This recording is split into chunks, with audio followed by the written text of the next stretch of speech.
नेता प्रतिपक्ष टीकाराम जूली हमारे साथ में खास बातचीत के लिए साथ में है। सर, 5 दिन से लगातार जो है ये विरोध जारी है, लेकिन इसका कहीं सुलटारा कहीं होने को अभी तक सामने आ नहीं रहा है। आज अब आपने ये जो क्वेश्चन मैं पहले तो ये कहना चाहूंगा, सत्ता पक्ष का काम है, वो बताएं। आप लोग सत्ता पक्ष से क्यों नहीं पूछते कि भाई आप सदन चलाना चाहते हो नहीं चलाना चाहते हो?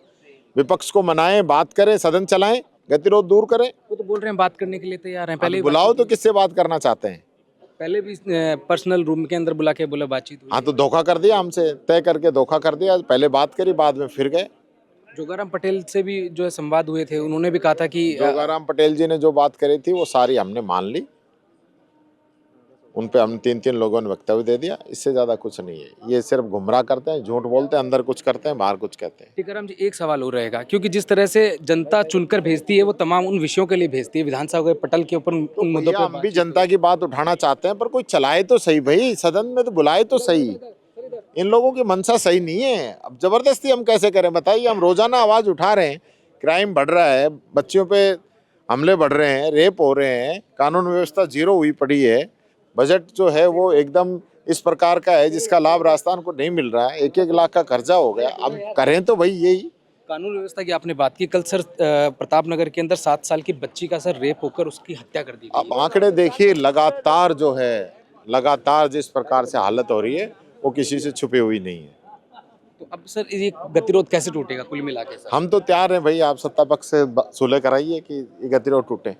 बिल्कुल, सुलह के लिए बातचीत होगी तब न जाकर समाधान इस तमाम विषयों का होगा। और लगातार जिस तरह की परिस्थितियां यहाँ पर बनी हुई है और विधानसभा के बिल्कुल सामने कांग्रेस के जितने भी लीडर्स थे वो यहाँ राजस्थान के वो आकर बैठे भी हैं और अंदर उनको जाने नहीं दिया गया, मार्शलों के द्वारा रोका गया, क्योंकि 6 विधायकों के निलंबन को वापस लेने की जो बात है वो तब तक नहीं होगी जब तक ये सुलह अब तक हो नहीं पाएगी। वहीं दूसरी ओर इसके अंदर मुख्य विषय जो दादी विवाद जो के नाम से जो टिप्पणी की गई, उसके अंदर बीजेपी के जो नेता है और बीजेपी के जो मंत्री हैं अविनाश गहलोत, उनकी तरफ से भी माफ़ी की डिमांड लगातार उठती आ रही है। लेकिन अभी इस पूरे मामले को लेकर सुलह की ओर गाड़ी बढ़ती हुई नज़र नहीं आ रही है।